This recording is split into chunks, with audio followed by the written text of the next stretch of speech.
Bom dia, pessoal. Bom, eu sou Fernando Genta, pesquisador da Fiocruz.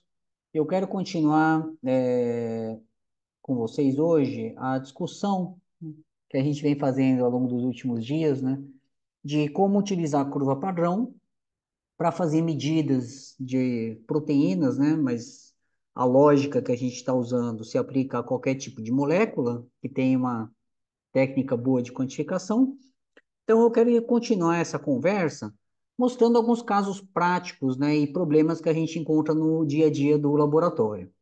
Então, a gente discutiu, né, nas aulas anteriores, né, como montar a curva padrão, como fazer o gráfico, ver os parâmetros de qualidade dessa curva, né, a partir de uma relação linear, né, nesse caso, entre absorbância e quantidade de proteína. A gente discutiu também como fazer para quantificar, né, para medir, né, chegar a um número de quantidade de proteína por amostra biológica, no nosso exemplo era por mosquito, né, quanto de proteína que tem em um mosquito, e também, né, na concentração de proteína, que é um parâmetro que ele é muito importante para análises bioquímicas. Na rotina do laboratório, a gente, assim, eu dei o exemplo teórico para vocês usando apenas uma medida de absorbância, né, com uma amostra. Na prática do laboratório, a gente faz isso várias vezes, né, com replicatas, réplicas experimentais, em função dos erros que as técnicas apresentam. Às vezes você tem problemas na leitura, você pode ter problemas na pipetagem, você pode ter problemas na mistura dos reagentes, enfim, são inúmeras questões. Eu não vou entrar em detalhe sobre cada uma delas, mas em função desses problemas, a gente costuma fazer várias medidas da mesma amostra, são várias réplicas experimentais, que é o que eu estou mostrando aqui, né? Na prática, então, aqui no primeiro, existem diferentes estratégias para trabalhar com os erros experimentais, e eu vou apresentar para vocês duas delas. Tá? A primeira é você fazer várias réplicas iguais, então aqui a gente tem três réplicas, né? Um, dois e três com o mesmo volume de amostra, completando com volume de água. Lembrando, a gente já discutiu isso, mas eu vou repetir, que o volume da mistura total, aqui nesse caso 100 microlitros, tem que ser igual ao volume que você usou para montar a sua curva padrão, tá? Então, aqui todo mundo dando em 100 microlitros. Aqui eu tenho, então, três medidas independentes, né, de absorbância relacionadas à reação das proteínas de 25 microlitros de amostra com o meu reagente. Então, aqui tem três valores. E uma estratégia que pode ser feita é você calcular, né, utilizando a curva, né, padrão, a quantidade de proteína que corresponde a cada uma dessas medidas, né? Então, lembrando que aqui a gente usa a função previsão. Então, previsão a partir de um valor de absorbância, quanto que eu teria de microgramas de proteína nessa amostra, né?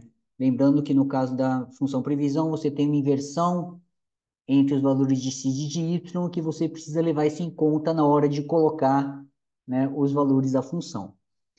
Uma coisa importante, quando a gente puxa uma função no Excel, né, então fazendo, é o que eu estou fazendo aqui, repara na cruzinha do cursor, né? Quando ela muda de formato, eu clico, se eu puxar para baixo, ele está puxando a função, a conta, tá? Aqui, o que que eu quero? Eu quero usar o valor da célula que está do lado, nessa curva padrão que está nesse lugar aqui da planilha, né? Tem essas coordenadas aqui em cima, né, que vocês podem ver. Só que quando eu puxar para baixo, eu quero que a célula que eu estou usando para calcular ande, mas que a curva padrão não ande, que ela fique no mesmo lugar. É por isso que tem esses cifrõezinhos aqui, né, nas coordenadas da curva padrão, e eles são fundamentais para eu conseguir puxar a minha função até chegar no final aqui, por exemplo, ó, essa célula aqui mudou de lugar, mas a curva padrão não mudou de lugar, tá? Só para vocês verem o que que pode acontecer, se eu não tiver... Não, deixa eu fazer isso a partir dessa primeira aqui. Se eu não tiver fixado as coordenadas, o que acontece é que a minha curva padrão anda junto, né? Então, vou fazer isso bem rápido só para ilustrar. Então, aqui é a mesma conta, mesmo resultado, só que as coordenadas não estão fixas, né? Então, repara aqui, essas coordenadas aqui. Quando eu puxar a minha função para baixo, o que vai acontecer? A minha curva padrão também vai andar de lugar, tá? Isso não pode acontecer, né? Então, eu vou voltar aqui essa brincadeira que eu fiz aqui para a gente não estragar a planilha, né? Então é isso.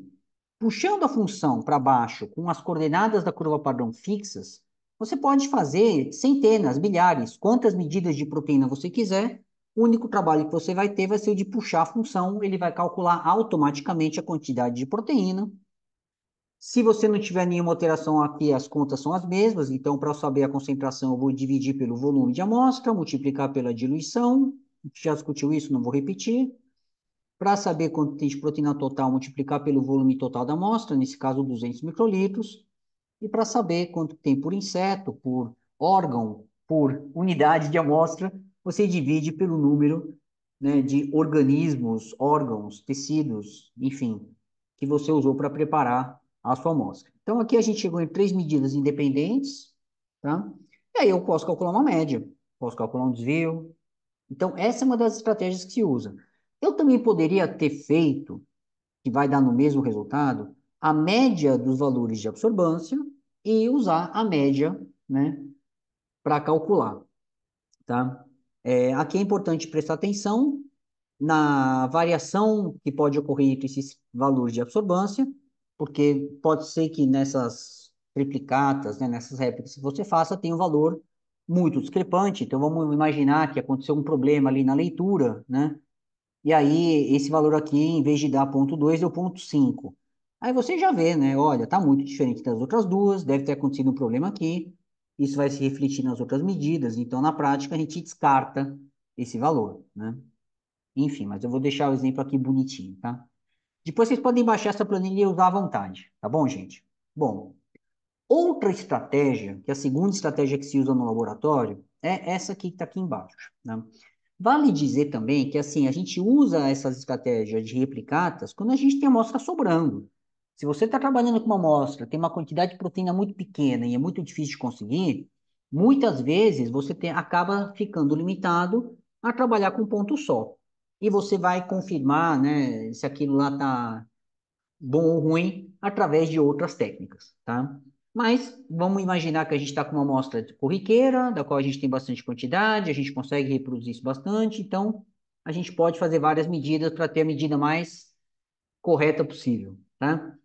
Segunda estratégia é essa aqui, é usar, em vez da gente fazer 3 réplicas iguais, a gente faz 3 réplicas com volumes diferentes de amostra, tá? E aí, o que que a gente espera? Olha, aqui, lembrando, tomando cuidado de corrigir os volumes para 100 microlitros com água sempre, isso quer dizer que se você usa volumes diferentes de amostra, você vai usar volumes diferentes de água, e aqui você vai ter 3 medidas independentes de absorbância, que correspondem, né, a quantidades crescentes de proteína. Se eu estou aumentando aqui o meu volume de amostra, eu estou aumentando a quantidade de proteína que eu estou adicionando na determinação. E pela lei de proporcionalidade, aquela lei de Lambert-Beer, né, eu espero uma relação linear, proporcional, entre a resposta, a absorbância e a quantidade de proteína que eu coloco ali. Então, eu posso fazer um gráfico aqui, ó, esse gráfico que está aqui do lado, relacionando a absorbância com o volume de amostra. E a gente espera que essa relação seja linear, tá? Pela lei de Lambert-Beer. E eu posso testar isso estatisticamente. Falar, olha, eu posso calcular um coeficiente de correlação linear, posso calcular um intercepto e posso calcular uma inclinação.